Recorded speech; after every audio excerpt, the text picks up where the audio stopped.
Hello, my dear. Tell me, do you ever feel like you're starring in a play you didn't audition for? Like the world is a stage, and you're just reading lines written by a crowd you don't even know. You get up, you go to work, you smile when you're supposed to, you nod at the right times, and you pretend to care about things that feel hollow. Scripted. You see the others around you, don't you? They're also deeply, beautifully committed to their roles. They've memorized their lines, perfected their expressions, and they're waiting for their moment in the spotlight. But the spotlight is just another lie, isn't it? It's a trick of the light, designed to keep them on a single, narrow path. They live their lives begging for a little bit of the light, a single moment of borrowed relevance, and they believe that's what success looks like. That's what it means to make it. They think they're building something, but they're just performing for an audience that doesn't exist. They're clinging to a narrative that was never theirs. And the scariest part, they don't even know it. They think this frantic, polite performance is called living. They've mistaken a quiet, well-rehearsed descent into obscurity for a purposeful, meaningful ascent. And they will never, ever understand what you're about to, the crowd, my dear. They deal in a different kind of currency. Not money, not fame, not even respect. Their entire existence is built on the currency of permission. They crave it. They beg for it. Every time they post a photo, they're asking for permission to feel attractive. Every time they share an opinion, they're asking for permission to feel intelligent. Every time they buy a new car, they're asking for permission to feel successful. Their entire sense of self is a loan they take out from an endless, unforgiving bank of other people's opinions. And what's worse, they believe this is a natural, healthy way to live. They think that getting a little digital thumbs up is the same thing as feeling a true sense of self-worth. They believe that a fleeting, manufactured sense of approval is what it means to be alive. They're addicted to it. They need that hit, that fleeting moment of being told, "You're okay, you're allowed to be here." They have been conditioned, expertly, to believe that they are not truly there until someone else gives them permission to exist. Their inner voice has been silenced and replaced by the collective murmur of the crowd, and they think the murmur is their own. They don't even realize they're just a reflection of what others expect them to be. But you, my dear, you're the glitch. You're the single, silent crack in their perfect, predictable code. You don't have that same desperate itch for permission. You don't live for the applause. You've been carrying a secret that's eating them alive. You have the audacity to exist without asking for a single demon person's approval. You walk into a room and you don't project a question. You project a statement. You aren't asking, "Do you like me?" You're just saying, "I am." And they can't compute it.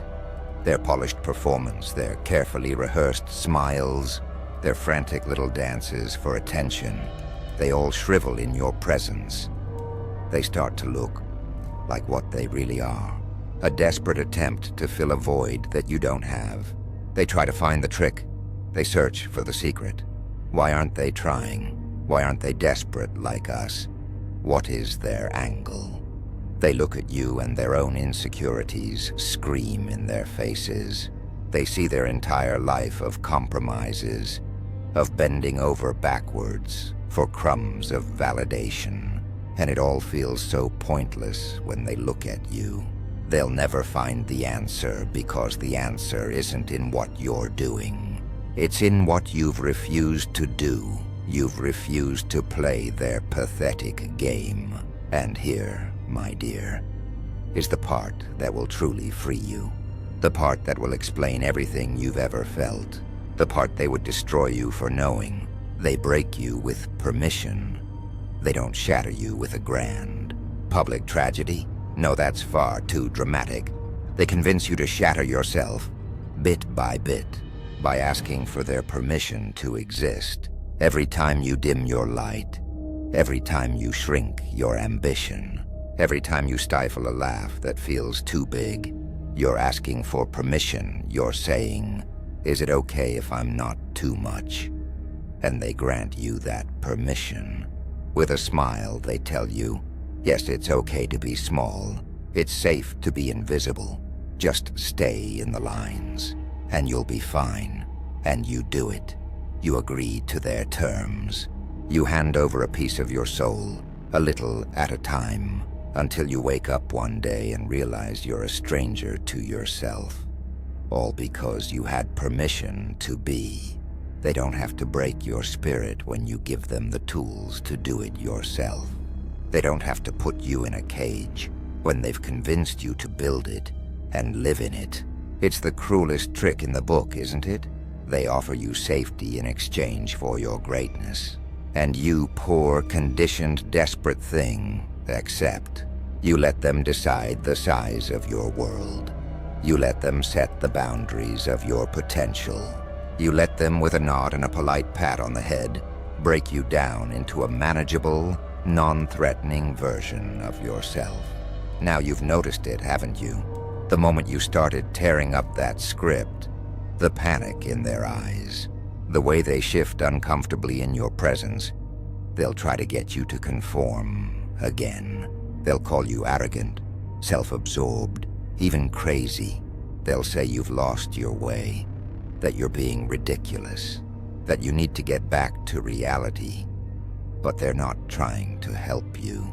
They're trying to save themselves. Your unapologetic presence is a mirror they can't stand to look into. It shows them the path they didn't have the guts to take. It shows them how much of themselves they've sold for that cheap, pathetic currency of permission. They'll pull up old photos of you, won't they? They'll whisper about how you've changed, and they'll get it all wrong. They'll think it's the clothes, the haircut, the posture. They will never, ever understand that the change wasn't on the surface. The change was in your spine. It was in your will. You stopped asking for a seat at their table, and you built your own. You stopped asking for permission to shine, and you simply started radiating. And that, my dear, is where your new power lies. You don't need to chase attention. You don't need to fight for relevance. You just need to exist, fully and unapologetically, and watch as the atmosphere bends around you. You've noticed the silence, haven't you? The moment you walk into a crowded room, the way the chatter falters, the conversations stumble, the way the air tightens. That's not a coincidence. That's the effect of someone who doesn't need to scream to be heard.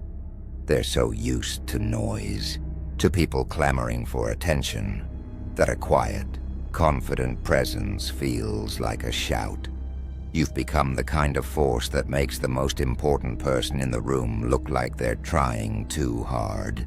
Their practiced poise, their polished veneer, their desperate attempts to look like they belong, all of it dissolves in the face of your stillness. Because you don't need to perform, you are the show. You don't need to chase attention. You are the center of gravity, and they are compelled to enter your orbit. They'll try to rationalize it. They'll say it's a fluke, a coincidence, but deep down, they know the truth. They know your presence is not a costume. It's an eruption. It's the byproduct of everything you've endured.